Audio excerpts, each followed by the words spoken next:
नाज़रीन, अडयाला के बाहर फिर से धरना। अडयाला के बाहर इमरान खान साहब की बहनें गईं और फिर मुलाकात नहीं करवाई गई। यानी जैसा कि वादा किया गया था गुज़िश्ता हफ्ते कि इमरान खान साहब से मुलाकात करवाई जाएगी, लेकिन मुलाकात नहीं करवाई गई। पहले जो अडयाला के बाहर रुकावटें होती थी वो 1 किलोमीटर पहले होती थी, लेकिन इस मरतबा ज़रा हुकूमत ने ज़्यादा एक्टिविटीज़ की हैं और इस्टेब्लिशमेंट ने अच्छा बंदोबस्त किया। इन्होंने 4 से 5 किलोमीटर दूर तक रुकावटें खड़ी कर दी अडयाला के आसपास, और जितने भी एरियाज या रास्ते जाते हैं अडयाला की तरफ वो सारे बंद कर दिए। फिर बड़ी मुश्किलों से इमरान खान साहब की बहनें को 2 घंटे लगाकर वहाँ पहुँची। वहाँ पे उन्होंने धरना दिया, फिर उन्होंने कुरान खानी की, वहाँ पे दुआ करवाई गई, और ये सिलसिला अब ऐसे ही आगे बढ़ता चला जा रहा है। इमरान खान साहब से मुलाकात नहीं करवाई जा रही। 10,000 का एक टारगेट था पाकिस्तान तहरीक इंसाफ का, तो सच्ची बात यह है कि टारगेट पूरा नहीं हुआ। हाँ, ये ज़रूर है कि रूटीन से ज़्यादा लोग आए अडयाला के बाहर, बड़ी तादाद में लोग वहाँ पे पहुँचे, लेकिन जो 10,000 वाला टारगेट था वो पूरा नहीं हुआ। उस तरह लोग निकल कर नहीं आए। इसके ऊपर पाकिस्तान तहरीक इंसाफ को या जो आम शहरी है इमरान खान साहब को फॉलो करते हैं उन्हें सोचना पड़ेगा। पंजाब में इन्होंने मारा ही बहुत है अवाम को, बड़ा जुल्म किया है। अब अवाम एक मौके का इंतजार कर रही है कि जब मौका बनेगा ना सारे निकलेंगे, तो ये सारे ही निकल आएंगे। ये मैं अच्छी तरह जानता हूं, ये होता ऐसे ही है, ये ऐसे ही होता है। जिस दिन खौफ के बुत टूट गए पंजाब में और लोग निकल आए, देखिए लोग डरते नहीं है, लेकिन लोगों को प्रॉब्लम यह है कि मैं अकेला निकलूंगा तो मुझे अकेले को मारेंगे। जिस दिन लोगों को यह कॉन्फिडेंस आ गया कि सारे ही निकल रहे हैं, उस दिन सूरत हाल कुछ और हो जाएगी। और जिस दिन इमरान खान की जेल का दरवाजा खुला, उस दिन तो सूरत हाल बिल्कुल ही बदल जाएगी। वो हम सब जानते हैं कि उस दिन क्या होगा। और सबसे बढ़ के ये बात पाकिस्तान की मिलिट्री एस्टेब्लिशमेंट जानती है, आसिम मुनीर साहब भी जानते हैं कि अगर इमरान खान साहब बाहर निकले तो क्या होगा। देखिए एक और सर्वे आई, न्यूट्रल सर्वे है, और ये 3DI इन्होंने एक तंजीम है, इन्होंने एक सर्वे किया है, और इनका जो सर्वे है जनरल आसिम मुनीर और इमरान खान के माबैन है। यानी आसिम मुनीर और इमरान खान के बीच में इन्होंने एक मुकाबला करवाया सर्वे में, और जो पब्लिक सेंटीमेंट्स हैं इनके बारे में, इसके बारे में पता करवाया। तो जो 2 मेन चीज़ें मैं आपके सामने रख देता हूं कि वो क्या है। देखिए ना, इंडिया के तैयारे गिराने के बावजूद आसिम मुनीर साहब अगर यहां पे खड़े हैं तो ये तो बड़ी अजीबोगरीब सूरत हाल है ना। अच्छा, इस सर्वे को आपने एक और नज़र से देखना। ये ऐसा नहीं है कि इन दोनों के बीच में इलेक्शन हुआ है, ये ऐसा हुआ है कि इमरान खान के बारे में पाकिस्तानी क्या सोचते हैं और आसिम मुनीर के बारे में पाकिस्तानी क्या सोचते हैं। इन दोनों का आपस में मुकाबला नहीं है। अब ये सर्वे के अंदर जो चीज़ें आई हैं वो इनका मुकाबला करवा रही हैं। जरा फिर समझ लें आप। इन लोगों ने पूछा गया इमरान खान क्या, आसिम मुनीर क्या, लोगों ने अपनी अपनी राय दे दी। हो सकता है एक आदमी ऐसा भी हो जिसने दोनों के बारे में अच्छी राय दे दी हो, या कोई ऐसा भी हो जिसने दोनों के बारे में बुरी राय दे दी हो। तो आपस में मुकाबला करवाते हैं तो फिर लोग एक को चुन लेते हैं। लेकिन चले, सर्वे हो गया। ये जो चीज सामने आई, इसके मुताबिक क्रेडिबिलिटी का जो स्कोर है उसमें जो इमरान खान साहब का स्कोर है वो बहुत हाई है, और इमरान खान साहब का जो स्कोर है वो 80 है, जबकि आसिम मुनीर साहब का 40 है।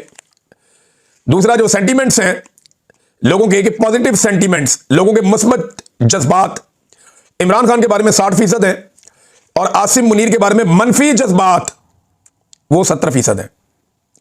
यानी मुस्बत इमरान खान के बारे में 60% मुस्बत है, आसिम मुनीर के बारे में 70% मनफी है। वो इनका मुकाबला ही नहीं बनता, और ये बात आसिम मुनीर साहब जानते हैं। अब ये एक सर्वे है, अब देखिएगा आप, एक सर्वे आएगा अभी हाल ही में, ये भी मुस्तकबिल करीब में आ जाएगा, और जिसके ऊपर काम भी हो रहा है, और उसके पीछे मिलिट्री एस्टेब्लिशमेंट है। और वो सर्वे में बताएंगे कि आसिम मुनीर साहब को 90%, 95% मकबूल हो गए पाकिस्तान में, और जनाब ये क्रेडिबिलिटी बन गई, और इदारे और आवाम के बीच में बड़ी हमांगी पैदा हो गई। ये भी गेम डालेंगे। अभी मुलाकात की है DGI-SPR ने मौलवियों के साथ। ये 14 मौलवी बैठे हुए पूरे हॉल में, ये फोटो भी आप देख सकते हैं। ये 14 मौलवी हैं, पूरे हॉल में बैठे हुए हैं। इनमें ज्यादातर मौलवियों को आप जानते हैं, दरबारी मौलवी हैं, बीच में से काफी सारे, कुछ ऐसे हैं जो बेचारे लाए गए हैं, मजबूरन बेचारे पहुंचना पड़ता है उनको। अब ये मौलवी लाए गए हैं, और यहां पे कमिटमेंट ली गई है कि ये मौलवी बयानियां बनाएंगे ISPR के लिए। तो अब ये मौलवी जो आए हैं ये बयानियां बनाएंगे ISPR के लिए, फौज के लिए, कि जरा फौज और आवाम के बीच में कोई दूरी नहीं है, और जो फौज का बयानिया, देखें जब आप दुश्मन से लड़ते हैं ना तो पूरा पाकिस्तान आपका बयानिया बनाता है। तब इमरान रियाज भी आपके साथ खड़ा होता है, तो सारे ही आपके साथ खड़े हो जाते हैं, मुहीद पीरजादा भी, सब, वो सबको पता है कि पाकिस्तान का मामला है यार, पाकिस्तान दुश्मन से लड़ रहा है। वहां पे सारे पाकिस्तान तहरीक इंसाफ भी आपके साथ खड़ी हो जाती है, पाकिस्तान मुस्लिम लीग नून भी आपके साथ खड़ी हो जाती है, पीपल्स पार्टी और ANP भी आपके साथ, सारे ही आपके साथ खड़े हो जाते हैं, तहरीक लब्बैक भी खड़ी हो जाती है, जितना मर्जी गिला शिकवा हो। जब आप दुश्मन से लड़ते हैं तो पूरा पाकिस्तान आपके साथ खड़ा हो जाता है, आपका बयानिया बनाता है, तब आपको बयानिया बनाने की जरूरत नहीं पड़ती। लेकिन जब आप पाकिस्तानियों के साथ लड़ते हैं, आप अपने हलफ की खिलाफ वर्जी करते हैं, आप अपने इक्तदार और ताकत के लिए लड़ते हैं, और अपने हमवतनों पे हमलावर होते हैं, या उनके खिलाफ आप एक महाज खड़ा करते हैं, तो फिर आपको इस किस्म के मौलवी फायदा नहीं दे सकेंगे। ये मौलवी तो छोड़ दें, आप 14 मौलवियों की जगह 14,000 मौलवी भी इकट्ठे कर देना एक हॉल के अंदर, वो भी आपका बयानिया नहीं बना पाएंगे। बयानिया आपका पाकिस्तानी कौम बनाएगी जब आप पाकिस्तान के लिए दुश्मन से लड़ेंगे। लेकिन जब जब आप पाकिस्तानियों के साथ लड़ेंगे, पाकिस्तानी ना आपका बयानिया बनाएंगे, ना आपका बयानिया चलने देंगे। ये 14 मौलवी है ना, 1400 मौलवी भी इकट्ठे कर लें, कोई फर्क नहीं पड़ेगा, इससे कोई फायदा नहीं होगा। नाज़रीन, आज तहरीक इंसाफ के 4 लोगों को दहशतगर्दों ने कत्ल कर दिया, ये पाकिस्तान तहरीक इंसाफ ने दावा किया है। और मुख्तलिफ पाकिस्तान तहरीक इंसाफ के इरफान सलीम साहब जो दीगर अकाउंट्स हैं, वो ये बता रहे हैं कि ये बका खेल बन्नू के सदर हैं यूथ विंग के नसीबुर रहमान साहब, और ये अमन कमेटी के मेंबर्स भी हैं। तो दहशतगर्दों ने इन्हें फायरिंग करके कत्ल कर दिया, इनके बेटे को भी कत्ल कर दिया, इनके 2 दोस्तों को भी साथ में कत्ल कर दिया। तो ये 4 लोग शहीद कर दिए गए पाकिस्तान तहरीक इंसाफ के। आज से चंद दिन पहले पाकिस्तान के फौज के तर्जुमान जनाब अहमद शरीफ साहब ने यह फरमाया था कि दहशतगर्द पाकिस्तान तहरीक इंसाफ के लोगों को कत्ल क्यों नहीं कर रहे। तो अब पाकिस्तान तहरीक इंसाफ के लोगों को दहशतगर्दी में कत्ल कर दिया गया। जो उन्होंने फरमाया था उसके ऊपर अमल दरामद हमने होता हुआ देख लिया। ये बात जो है वो पाकिस्तान तहरीक इंसाफ के बहुत सारे लोग इस बात का शिकवा भी कर रहे हैं, और वो ये कह रहे हैं कि इनका ताल्लुक हमारे साथ है। ये दावा पाकिस्तान तहरीक इंसाफ ने किया। इनकी एक फोटो भी दिखाई जा रही है जिसमें इन्होंने टोपी पहनी हुई है पाकिस्तान तहरीक इंसाफ के कलर वाली, और उसमें बाकायदा साथ में वो सबूत पाकिस्तान तहरीक इंसाफ के लोग दे रहे हैं कि ये पीटीआई से इनका ताल्लुक था और ये सदर थे हमारे। तो नसीबुर रहमान साहब को जनाब कत्ल कर दिया गया। वजीर दाखिला जो है मुमलिकत का तलाल चौधरी, उसने भी ये कहा कि पीटीआई के ऊपर हमले नहीं हो रहे। लो जी, हो गया हमला पीटीआई के ऊपर, उनके 4 लोग कत्ल भी हो गए।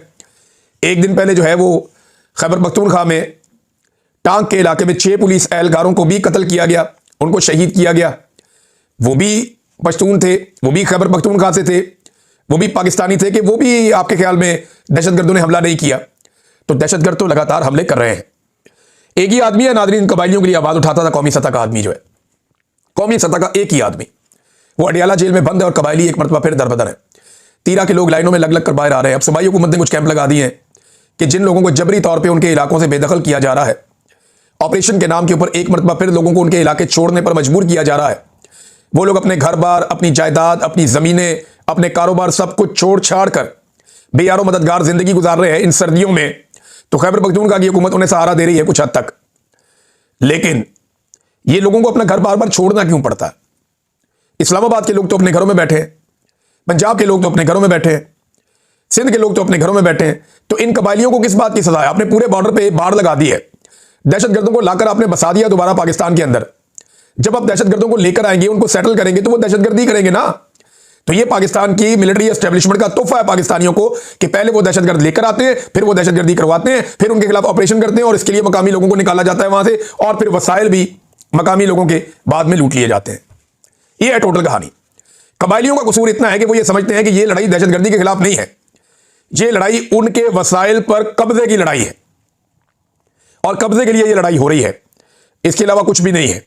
नॉन कस्टम पेड गाड़ियों का रुला डाला हुआ था इन्होंने, ये इंफॉर्मेशन मिनिस्टर ने भी डाला हुआ था, डीजी आईएसपीआर ने भी डाला हुआ था। तो आज मैं आपको एक हकीकत बताता हूं मैं आपको। ये जो नॉन कस्टम पेड गाड़ियां ना, ये 2 जगह पे पाकिस्तान में इस्तेमाल होती हैं ज्यादा, एक खैबर पख्तूनख्वा में और उससे भी ज्यादा बलूचिस्तान में। बलूचिस्तान में ये गाड़ियां जो है वो आपको मिल जाती हैं, तख्तान बॉर्डर पे सारी नॉन कस्टम गाड़ियां चलती हैं, गवादर, पसनी और बारा सारी नॉन कस्टम गाड़ियां चलती हैं। आपका जो तेल लेकर आती हैं जितनी गाड़ियां, ये सारी नॉन कस्टम गाड़ियां हैं। चमन बॉर्डर के ऊपर इनकी मंडी लगती है, जितनी मर्जी नॉन कस्टम गाड़ियां आप खरीद लें, हर गाड़ी की खरीदो फरोख्त के ऊपर वहां पे जो एस्टेब्लिशमेंट है उसको हिस्सा जाता है। ये गाड़ियां अफगानिस्तान से स्मगल होकर पाकिस्तान में आती हैं, और जितनी स्मगल्ड गाड़ियां पाकिस्तान में दाखिल होती हैं वो बॉर्डर से आती हैं, और बॉर्डर के ऊपर पाकिस्तान की फौज खड़ी है, कोई और नहीं है।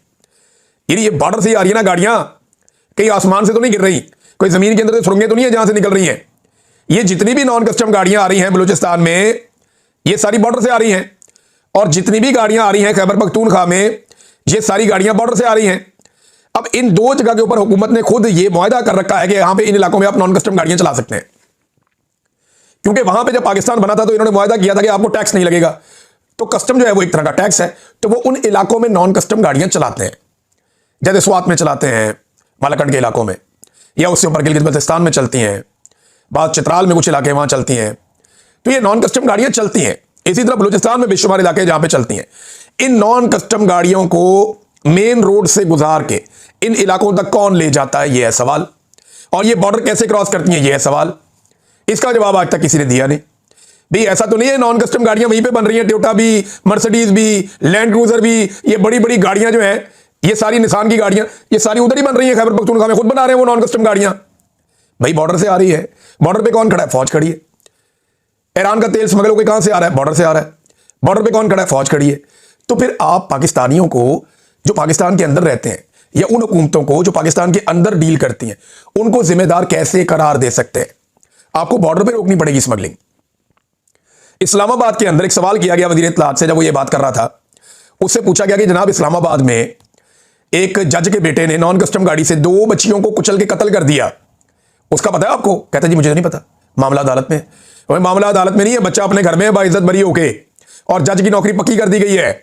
दुनिया का कोई मुहस्सिब मुल्क होता ना तो ये लड़का जेल में होता और जज अपने घर पे बैठा हुआ होता। लेकिन पाकिस्तान एक अजीब मुल्क है कि 2 बच्चियों को कत्ल करने के बाद तोहफे के तौर पे जज को पक्का कर दिया गया और बच्चे को बाइज्जत बरी करके घर भेज दिया गया। यह है पाकिस्तान में कानून। और किसी ने यह भी नहीं पूछा कि गाड़ी के कागज किधर है, और वजीर इत्तलात कह रहे जी मुझे नहीं पता। तो ये ना सिर्फ इल्जाम बराए इल्जाम है। पाकिस्तान को ठीक करने की इनकी कोई नीयत नहीं है, कोई नीयत ही नहीं है। इमरान खान साहब के जो बदतरीन मुखालिफिन है ना, उनमें एक जवाद अहमद साहब है, इंजीनियर मोहम्मद अली मिर्जा साहब भी हैं। मैं आगे चल के आपको बताता हूं, उनकी एक नई पॉडकास्ट हुई है, बताता हूं आपको मैं। इमरान खान के जो बदतरीन मुखालिफिन है उनमें एक गुलकार हैं जवाद अहमद, और सियासतदान भी हैं। इन्होंने भी एतराफ़ कर लिया कि कराची में पाकिस्तान तहरीक इंसाफ 1 लाख लोग निकाल सकी। उन्होंने कहा सिर्फ 1 लाख लोग निकाल सकी। शुक्र करें जवाद अहमद साहब नहीं आए, वरना वो तो 10-15 लाख आदमी वैसे ही निकाल लेते हैं। तो इतनी फसाइयत और इतने जुल्म के बावजूद, इतनी मार कुटाई, इतनी गिरफ्तारियों, इतनी आंसू गैस और रुकावटों के बावजूद अगर पीटीआई 1 लाख बंदा निकाल सकी है, अब 1 लाख से तो शायद ज्यादा ही होगा। जब इतना बड़ा मुखालिफ 1 लाख बंदा कह रहा है, तो हो सकता है कि मुखालिफ तो 1000 भी कह सकता है ना, मुखालिफ तो कम ही बताएगा। तो अगर वो भी ये कह रहा है कि 1 लाख बंदा निकाल दिया, तो फिर तो बात में दम है। अच्छा जी, शर्जील इनाम मेमन साहब ने एक स्टेटमेंट दिया। उन्होंने कहा जी कराची में पाकिस्तान तहरीक इंसाफ ने 9 मई को दोहराने की कोशिश की, मगर हुकूमत ने तहम्मुल का मुजाहरा किया। ये क्या बात हुई? मज़ार कायद पे लोग जाना चाह रहे थे, वहां जाके वो जलसा करना चाह रहे थे। इसमें 9 मई बीच में से कहां आ गया? मुझे ऐसा लगता है कि इस हुकूमत को कुछ भी होता नहीं कहते 9 मई। इनको बैरूनी महाज पे शिकस्त तो 9 मई, अंदरूनी महाज पे शिकस्त तो 9 मई, इलेक्शन हार जाए 9 मई, कोई काम खराब कर दें 9 मई, करप्शन कर लें 9 मई, करप्शन में पकड़े जाए 9 मई।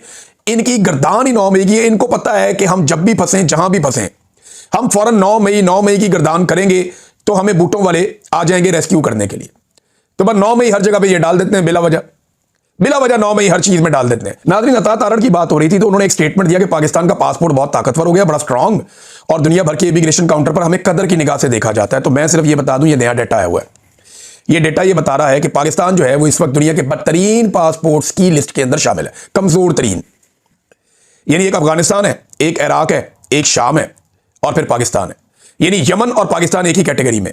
ये दुनिया के बदतरीन पासपोर्ट मैं आपको बता रहा हूं। ये अफगानिस्तान, शाम, ये जंग लगी हुई है इन मुल्कों में, तबाही फिरी हुई है इन मुल्कों में, कोई जाने नहीं चाहता इन मुल्कों में और उनको बुलाने नहीं चाहता। वो कह रहे पाकिस्तानी पासपोर्ट को कदर की निगाह से देखते हैं। अता तारड़ साहब को जो है ना, वो जाना पड़ेगा किसी मुल्क में पाकिस्तानियों के साथ, तो इनको पता चले कि हमें कई घंटे लाइनों में खड़ा करके कदर की निगाह से देखते हैं। कई दफा जूते और ऊपर के कपड़े उतार के भी कदर की निगाह से देखते हैं। हमारी लाइनें ही अलग कर दी हैं पकड़ के उन्होंने कि हमने इनको कदर की निगाह से देखना है। ये पाकिस्तान के पासपोर्ट के साथ किया। पाकिस्तान की मिलिट्री एस्टेब्लिशमेंट ने अपने पासपोर्ट इन्होंने स्पेशल रखे हुए हैं और पाकिस्तानियों को इन्होंने रोल के रख दिया है और उनके पासपोर्ट की इज्जत यहां तक पहुंचा दी। और क्यों? दहशतगर्दी है पाकिस्तान में, क्यों नाइंसाफी है पाकिस्तान में, क्यों पाकिस्तान में एजुकेशन नहीं है, क्यों पाकिस्तान में गुर्बत बेशुमार है, आधे पाकिस्तानी गुर्बत की लकीर से नीचे जा रहे हैं, इसलिए पाकिस्तानी पासपोर्ट की इज्जत नहीं हो रही, इज्जत ही नहीं हो रही। कमजोर तरीन पासपोर्ट है और वो वहां पे खड़ा होकर सीना चौड़ा करके कह रहा है कि हमारे पासपोर्ट की बहुत इज्जत है। इसको खसूसी प्रवास से उतार के चढ़ाए ना इकोनॉमी क्लास में और इसको भिजवाएं किसी मुल्क में खामोशी से, इसको लग पता जाएगा कि इसकी कितनी इज्जत होती है। वहां पे वो लाइनों में खड़ा कर देते हैं और कई घंटे कदर की निगाह से आपको देखते हैं ऊपर से लेकर नीचे तक। जी नाज़रीन, इंजीनियर साहब की बात हो रही है तो इंजीनियर मोहम्मद अली मिर्जा साहब ने एक पॉडकास्ट की है ज़ीशान अजीज साहब के साथ, बड़े अच्छे जर्नलिस्ट हैं। ज़ीशान अजीज साहब ने इंजीनियर साहब के सामने एक इंकशाफ कर दिया। अब मैंने मालूमात इकट्ठी की है कि क्या हुआ है। ज़ीशान साहब ने इंकशाफ किया कि उन्हें सवालात फीड करने की कोशिश की गई है इंजीनियर मोहम्मद अली मिर्जा और उनकी टीम की जानिब से। ये तो घटिया हरकत है कि आप एक पॉडकास्ट करने जा रहे हैं, आप पहले से सवालात फीड कर रहे हैं। तो नवाज शरीफ का खानदान ये करता है, शरीफ फैमिली की ये आदत है कि हम आपको सवाल बताएंगे, आप वो हमसे पूछ लें। ये हरकत तो परवेज मुशर्रफ ने कभी नहीं की, ये हरकत इमरान खान ने कभी नहीं की, और बहुत सारे लोग हैं जो ये हरकत नहीं करते, लेकिन शरीफ खानदान ये हरकत करता है। और यही हरकत इंजीनियर मोहम्मद अली मिर्जा ने की कि जनाब मैं आपको सवाल फीड करता हूं। सवाल क्या थे? मजहबी टच वाले सवाल थे कि जनाब मैंने मजहबी फतवा लगाना है इमरान खान पे, को मजहबी मामला छेड़ना है, लिहाजा ये वाला सवाल जरूर पूछा जाए। वो इंजीनियर साहब की टीम बता रही थी कि इमरान खान के ये वाले मजहबी सवाल आपने पूछने, हम आपको उस पर जवाब देंगे। तो उसने कहा ज़ीशान अजीज ने मुझे फीड करने की आप कोशिश ना करें, फिर इमरान खान की निजी जिंदगी के ऊपर उन्होंने कहा ये भी सवाल पूछो, ये भी पूछो। मीडिया के ऊपर बैठ के ये कहते हैं निजी जिंदगी में नहीं जाना चाहिए, और ये ऑफ द रिकॉर्ड लोगों को कहते हैं जनाब निजी जिंदगी पे इमरान खान के ये वाला भी सवाल पूछो, ये वाला भी सवाल पूछो, ये वाला भी सवाल पूछो। इमरान खान ने तो पहले कहा कि मैं कोई फरिश्ता तो नहीं हूं, लेकिन ये लोग कैसे बेनकाब हो रहे हैं। वो उसने बैठ के वहां दिशान ने बता दिया कि आप लोगों ने मुझे सवाल फीड करने की कोशिश की है, उसके बाद मौलवी साहब फंस गए। अब मुझे कुछ और जो जर्नलिस्ट है उन्होंने ये बताया कि हम इंजीनियर साहब से सवाल करने गए, तब हमें सवाल फीड किए गए, और इंजीनियर साहब ने और उनकी टीम ने हमें सवालात फीड किए कुछ और लोगों से इंटरव्यू करते दौरान भी। यानी हम किसी और का इंटरव्यू करने जा रहे थे, दीगर शख्सियात का इंटरव्यू करने जा रहे थे, तो इंजीनियर साहब और उनकी टीम हमें सवालात फीड कर रही थी कि ये सवालात आपने करने हैं। भाई आप एक मजहबी फरीदा अंजाम दे रहे हैं, आप एक ऐसी एकेडमी चला रहे हैं जहां पे आप दीन का काम कर रहे हैं, ये आप किन चक्रों में लग गए? ये एकेडमी तो दीन की खिदमत के लिए बनी थी, ये आप किसकी खिदमत कर रहे हैं? ये क्या हरकतें कर रहे हैं? ये नामुनासिब हरकत है। अब मुझे बताया निशान साहब ने कि इंजीनियर साहब ने मेरे से मादरत की है क्योंकि मेरे बारे में उन्होंने माजी में कुछ गलत बातें की थी। कोई बात नहीं, हो जाता है, गलती मेरे से भी हो सकती है, आपसे भी हो सकती है, लेकिन ये साजिश करना, एक लीडर को इस तरह दीवार के साथ लगाना, उसकी कैरेक्टर असैसिनेशन करने के लिए सवालात फीड करना। अभी एक और पॉडकास्ट आएगी इंजीनियर साहब की, आप नजर रखिएगा, उसमें बहुत सारे मजहबी फतवे आपको नजर आएंगे, बहुत सारे।